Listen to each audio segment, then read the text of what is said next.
Praise the Lord. मसीह में सभी भाई बहनों का स्वागत करते हैं। जैसे कि हमने पिछले वीडियो में देखा कि कैसे हम परमेश्वर की आवाज़ तक पहुंच सकते हैं, तो वो पार्ट 1 था। आज हम पार्ट 2 उसका देखेंगे। हमने पिछले वीडियो में जो देखा था उसमें ये था कि अगर आपको परमेश्वर की आवाज़ तक पहुंचना है तो आपको पहले जानना पड़ेगा कि परमेश्वर क्या है। परमेश्वर एक आत्मा है, तो अपनी हर एक बातें वो आत्मा में ही कहते हैं, वो स्पिरिट में कहते हैं। तो आपको आत्मिक बातों को सुनने के लिए आपको भी आत्मा में होना पड़ेगा। तो हम आज जानेंगे कि कैसे परमेश्वर की आत्मा में हम आ सकते हैं और कैसे परमेश्वर की आत्मा में आप हैं या नहीं, स्पिरिट में हैं या नहीं, इसके बारे में आपको पता चलेगा। तो जैसे कि हमने पिछले वीडियो में देखा भी था कि God is a spirit, so whatever is the spirit, whenever he'll speak, it comes spirit only। मैं कहने का मतलब यह है कि अगर परमेश्वर आत्मा है तो उसका हर चीज़ भी आत्मिक है, वो आवाज़ भी आत्मिक है। तो उसको अंडरस्टैंड करने के लिए, उसको समझने के लिए आपको भी आत्मा में जाना पड़ेगा। जैसे मैं आपको बाइबल में से ही एग्जांपल देती हूँ कि परमेश्वर के समय में, या यूँ कहूँ जब यीशु मसीह के जो चेले हैं वो आत्मिक आत्मा में होने के लिए वो कहाँ जाते थे? वो सारी दुनियादारी की चीज़ों को छोड़ करके वो पहाड़ों में जाते थे। पर मैं आपको अभी पहाड़ों में जाने के लिए नहीं बोलूँगी, क्योंकि उस समय के लोग ध्यान लगाने के लिए पहाड़ों में जाते थे या दूर में जाते थे, क्योंकि जितनी भी दुनियादारी की चीज़ें हैं उनसे थोड़े टाइम के लिए वो हट करके आत्मा में प्रेजेंट होना चाहते थे, ताकि परमेश्वर से उनकी बातचीत हो सके। तो क्या करते थे कि जितना फिजिकल रियल्म है उसको छोड़ने के लिए, या ऐसे कहूँ कि दुनियादारी के जितनी भी चीज़ें हैं, या दूसरे लैंग्वेज में कहूँ कि मेडिटेट करने के लिए वो एकांत में जाते थे। तो एकांत जाने का मतलब ये नहीं है कि आप जा कर के माउंटेन में जाके बैठ गए हैं, ऐसा नहीं है। एकांत कहने की मतलब हर एक चीज़ डिस्टर्बेंस जो आपको महसूस होता है कि इससे आप डिस्टर्ब हो सकते हैं, इससे ये हो सकते हैं, तो उसको आप साइड में कर लीजिए। तो हम लोग इस प्रकार से एकांत में जा कर के परमेश्वर का ध्यान करते थे, अपने फिजिकल रियल्म को छोड़ करके स्पिरिचुअल रियल्म की प्रैक्टिस करते थे। तो देखा जाए यहाँ पर, आप अगर ध्यान से देखोगे तो ये लोग ऐसा क्यों करते थे? क्या इन लोगों को परमेश्वर ने फोर्स किया था कि जाओ पहाड़ों में? नहीं, क्योंकि इनको मालूम था कि अगर हम फिजिकल रियल्म में रहेंगे तो हम लोग परमेश्वर की आवाज़ को एक्सेस नहीं कर सकते। इसीलिए इन लोग क्या किए, इन लोग स्पिरिचुअल रियल्म जाने के लिए एकांत में गए, और इस चीज़ को करने के लिए उन्होंने अपना माइंड को सेट किया। तो यहाँ प्रॉब्लम परमेश्वर का नहीं है, यहाँ परमेश्वर आपसे छुपा नहीं है, या ऐसा ऐसा नहीं है कि परमेश्वर आपसे बात नहीं कर रहा। मैंने पहले ही बताया था कि परमेश्वर आपसे 24/7 बातें कर रहा है।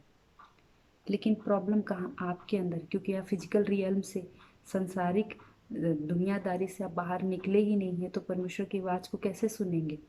तो जो चेले हैं अपने आप को इन दुनियादारी से हट करके परमेश्वर के रियल में, स्पिरिचुअल रियल में जाने के लिए वो एकांत में जाते थे, और इसके लिए लोगों ने अपने माइंड को सेट करके रखा था।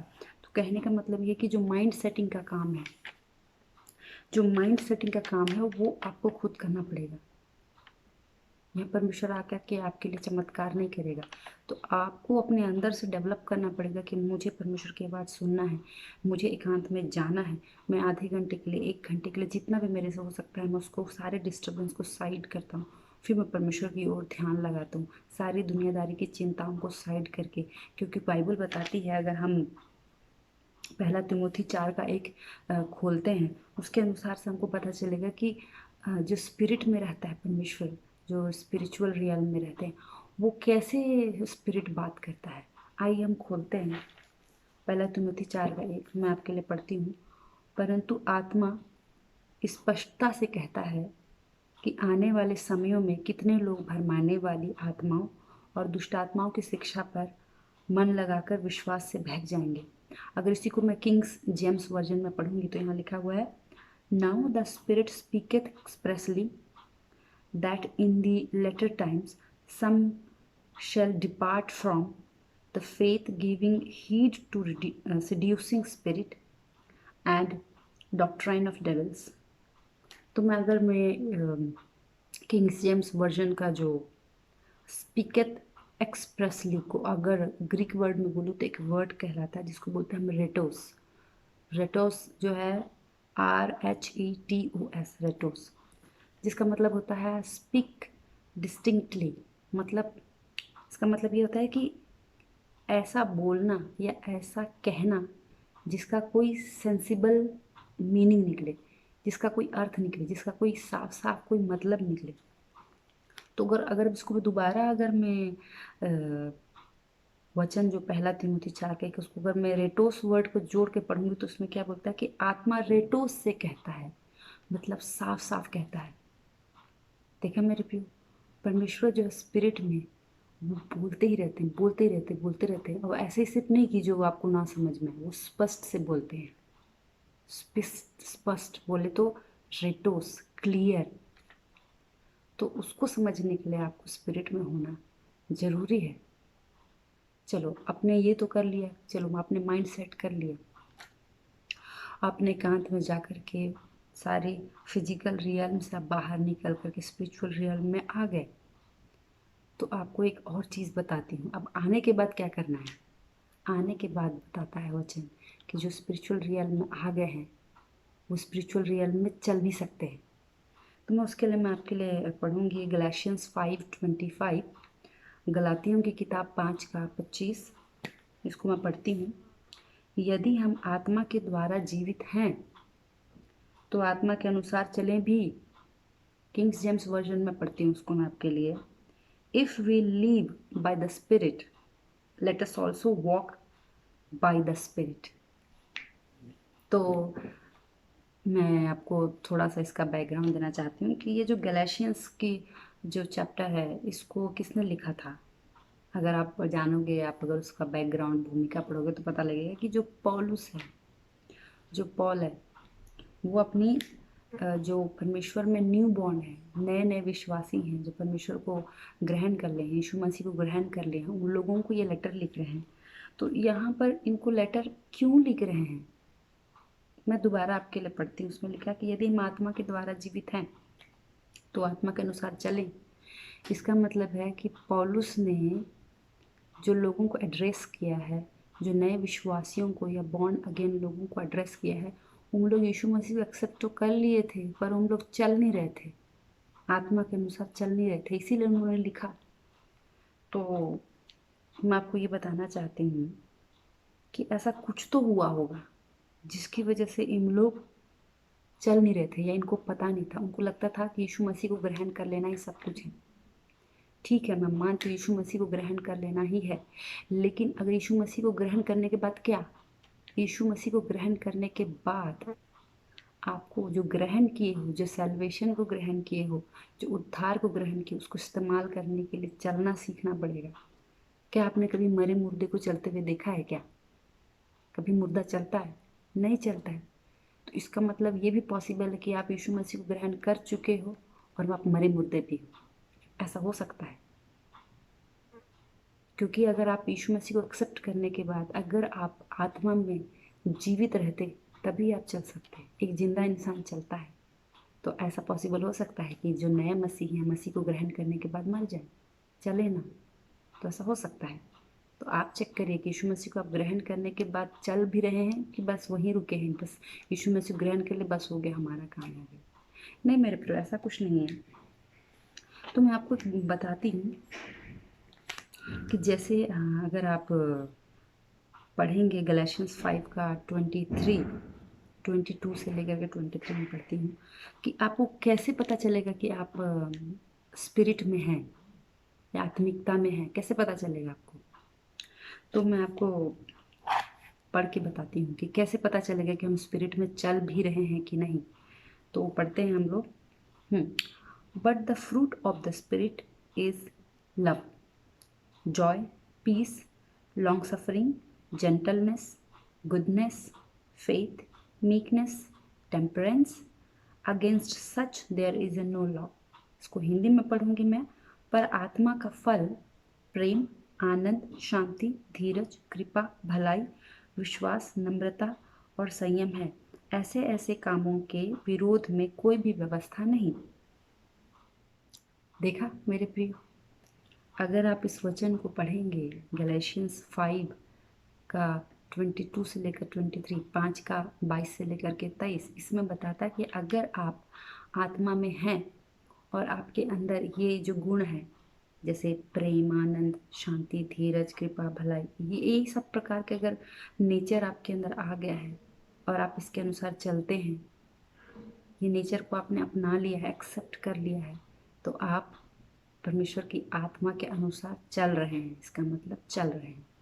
लेकिन यहाँ पर मैं आपको हिंदी में थोड़ा सा जो वर्ड्स का है उससे हमको पता नहीं चलता है कि ये एक की बात कर रहा है कि सारे की बात कर रहा है, पर इंग्लिश में जो लिखा हुआ है मैं बताती हूँ। But the fruit of the spirit, यहाँ पर फ्रूट ऑफ द स्पिरिट बोला है, फ्रूट्स ऑफ द स्पिरिट नहीं बोला है। मतलब यहाँ बहुत सारा फ्रूट नहीं बोला है, यहाँ सिर्फ एक ही फ्रूट है। और वो फ्रूट क्या है? लव, प्रेम।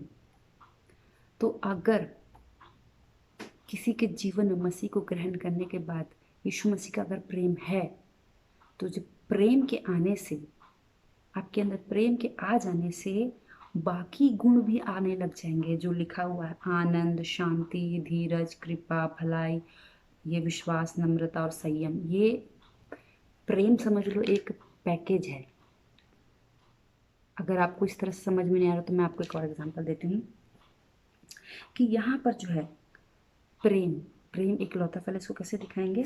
मैं आपके लिए एक वचन पढ़ने के लिए जा रही हूँ कि यीशु मसीह जो है एक प्रेम है। पहला यूहन्ना 4 का 8 मैं आपके लिए पढ़ती हूँ। उसमें लिखा है, जो प्रेम नहीं रखता वह परमेश्वर को नहीं जानता, क्योंकि परमेश्वर प्रेम है।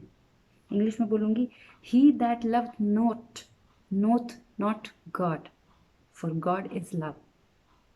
तो अगर आप मसीह को ग्रहण कर लिए हैं तो बाइबल का वचन जो पहला यूहन्ना 4 का 8 हमको बताता है कि परमेश्वर प्रेम है। अगर आपने यीशु मसीह को एक्सेप्ट कर लिया तो आपने किसको एक्सेप्ट कर लिया? प्रेम को एक्सेप्ट कर लिया। अब जब आप प्रेम को एक्सेप्ट कर लेते हैं तो क्या होता है हम लोग देखेंगे। पहला कुरिन्थी 3 का 4 और 8। ठीक है, अगर आपने यीशु मसीह को एक्सेप्ट कर लिया तो यीशु मसीह ही प्रेम है। और अगर आपने सच्ची में यीशु मसीह को एक्सेप्ट कर लिया तो प्रेम का जो गुण है वो दिखेगा, पढ़ते हैं।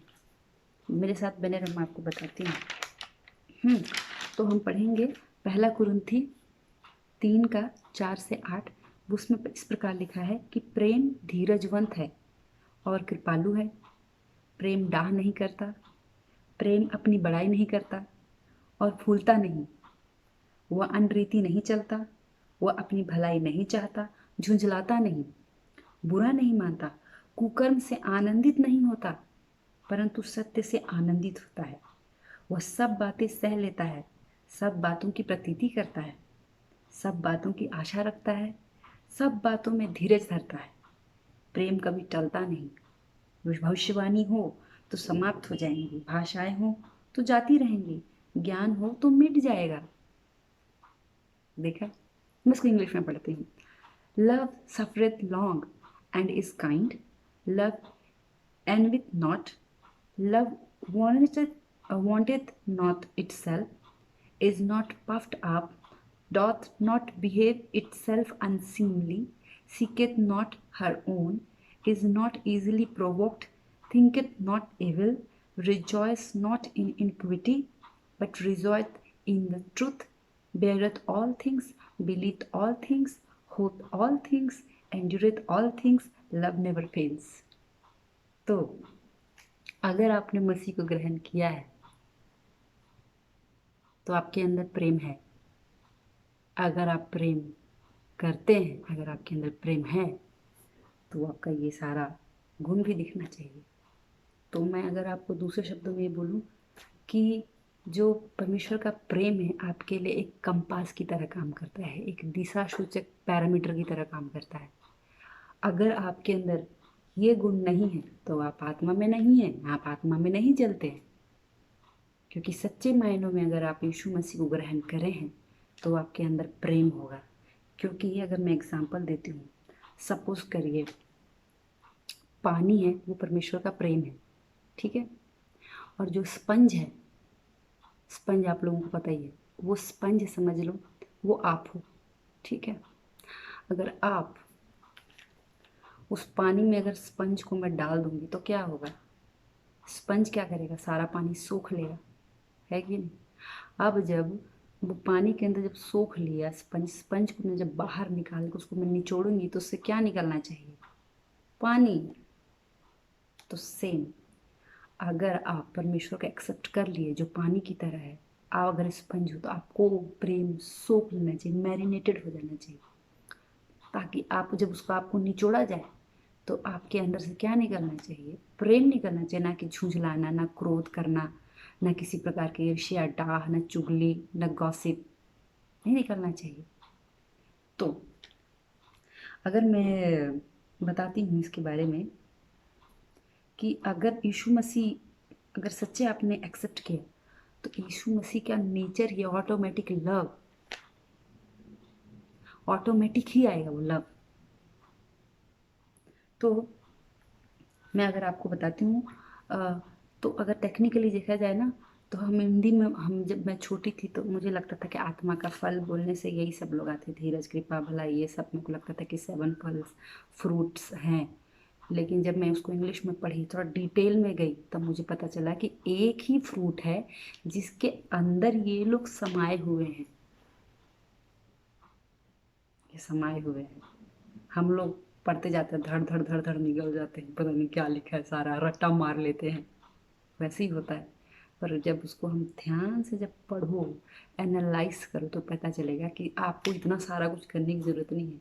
आपको सिर्फ यीशु मसीह को अगर आपने सच्ची में एक्सेप्ट कर लिया है तो आपके पास परमेश्वर का प्यार होगा, और जो परमेश्वर का प्यार होगा उसमें ये सारे गुण आ जाएंगे, और उससे आपको पता चलेगा कि आप आत्मा में चल रहे हैं। क्योंकि ये जो गुण है ये आपके लिए कंपास है, एक पैरामीटर है, एक नापने की चीज़ है, जिससे आपको पता चल गया कि आप चल रहे हैं कि नहीं। ठीक है, तो मैं अगर आपको एक वचन पढ़ाती हूँ, रोमन 5:5 पढ़ेंगे। उसमें लिखा है, और आशा से लज्जा नहीं होती, क्योंकि पवित्र आत्मा जो हमें दिया गया है उसके द्वारा परमेश्वर का प्रेम हमारे मन में डाला गया है। देखा। तो आज आप अपने आप को चेक करिए कि आप सिर्फ मुंह से ही यीशु मसीह को अंगीकार करें कि आप सच में हृदय से परमेश्वर को एक्सेप्ट कर लिए।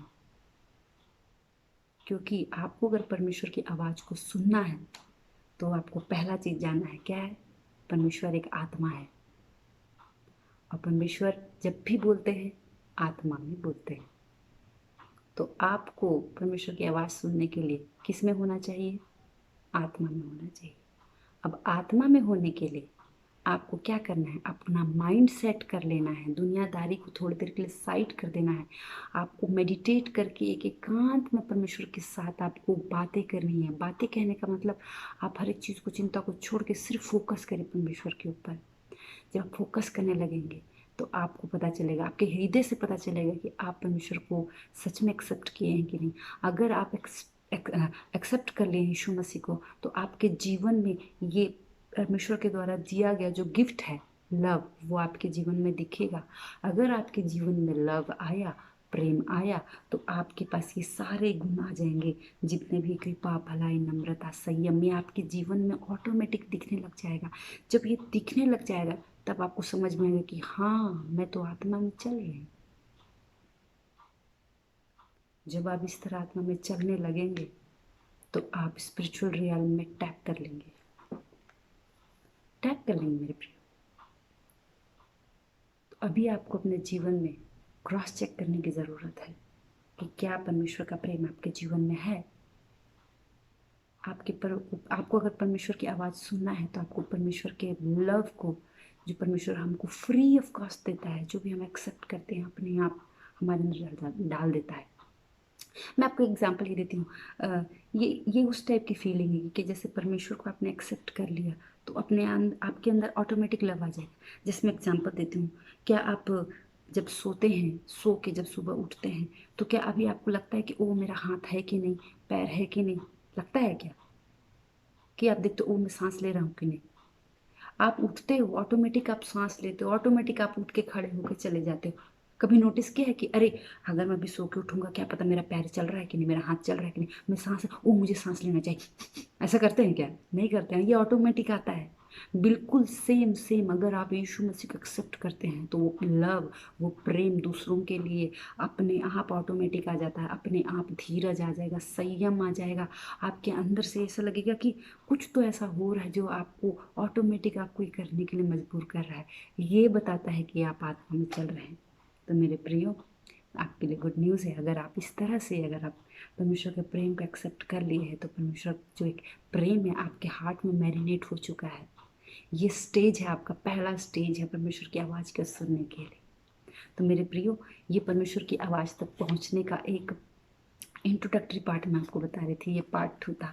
अगले जब मैं वीडियो में आपके लिए बनाऊंगी, तो मैं बताऊंगी कि आत्मा की आवाज़ क्या होती है। उसमें आपको मैं बताऊंगी कि परमेश्वर की आत्मा, होली स्पिरिट और ह्यूमन स्पिरिट, आपकी खुद की आत्मा, फिर आपका प्राण, आपका बॉडी, आपका शरीर, आपका सोल, मैं ये सारी चीज़ों को मैं डिटेल में बताऊंगी। तो नेक्स्ट टाइम अगर आप वीडियो देख रहे होंगे तो आप अपने नोट्स और पेन के साथ रखिएगा, ताकि हम ये चीज़ों को समझेंगे, हम देखेंगे कि किस प्रकार फंक्शन करता है, किस प्रकार काम करता है और किस प्रकार से हम इसको इस्तेमाल कर सकते हैं। क्योंकि जब मैं मसीह में बहुत, जब छोटी थी तभी से मैंने यीशु मसीह को एक्सेप्ट कर लिया था, पर मुझे इतना जानकारी नहीं था। जानकारी की कमी की वजह से मेरा इतना सारा जो टाइम है वो ऐसे ही निकल गया। पर जब मुझे परमेश्वर का ग्रेस मेरे जीवन में काम किया, तब मैं ये धीरे धीरे जानी, मैंने ये सब चीज़ों को नोटिस किया, मैंने उसके ऊपर वर्कआउट किया, मैंने खुद को पुश किया, अपने आप को प्रेसअप किया। पर ये खुद के पुशअप से तो नहीं हुआ है, पर ये परमेश्वर का ग्रेस से हुआ है। मैं प्रेयर करती हूँ कि आपके लिए परमेश्वर का ग्रेस काम करे, और जिस प्रकार मैं परमेश्वर की आवाज़ को एक्सेस कर सकती हूँ, आप भी इस चीज़ को करेंगे। तो आप मेरे साथ बने रहिए, ज़्यादा से ज़्यादा इस वीडियो को शेयर करिए और लोगों को बताइए, ताकि जितने भी लोग हैं जिनको अभी तक परमेश्वर की आवाज़ को पहचानने, कहाँ से स्टार्ट करना है, कैसे करना, अगर नहीं पता होगा, तो ये वीडियो उनको ज़रूर मदद करेगा। आइए हम मिलके एक छोटा सा प्रेयर करते हैं। धन्यवाद मेरे खुदावन परमेश्वर कि तूने ये जो आपका ब्यूटीफुल वचन है लोगों को बताने में सहायता मदद की। मेरे खुदावन परमेश्वर, जिसमें से निकला मेरे सारे मुख के शब्द जो तूने किए खुदावन परमेश्वर, मेरी ओर से नहीं परंतु तेरी ओर से होने पाए मेरे खुदावन प्रभु जी। जिस भी व्यक्ति इस वचन को सुने, इस बात को सुने, अपने जीवन में इम्प्रूवमेंट लाए, the mighty name of Jesus I pray, amen amen. मेरे प्रियो, मिलेंगे हम नेक्स्ट वीडियो में, तब तक के लिए बाय, प्रेज द लॉर्ड।